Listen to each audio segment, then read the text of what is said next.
I'm Alex Kotch, a senior investigative reporter with the Center for Media and Democracy. For well over a century, conservative politicians and activists have been exaggerating the risk of voter fraud to justify restrictive voting laws and election practices.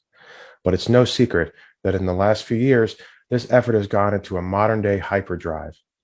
Leading up to the 2020 elections, the political right spread lies about imagined voter fraud via expanded voting practices like mail-in balloting, which was essential during an airborne pandemic, and ballot drop boxes.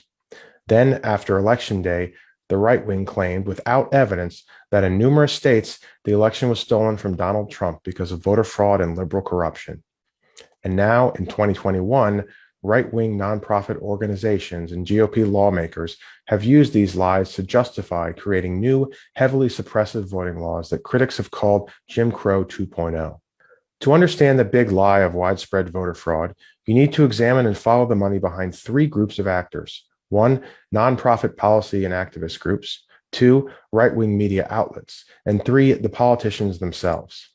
These three groups work together to achieve their goal, which is to present people they think favor the Democrats from voting. And they share major right-wing funders, including the foundations of the Bradleys, Kochs, Uihleins, Scaife, and Thomas W. Smith, as well as pass-through funds such as Donors Trust.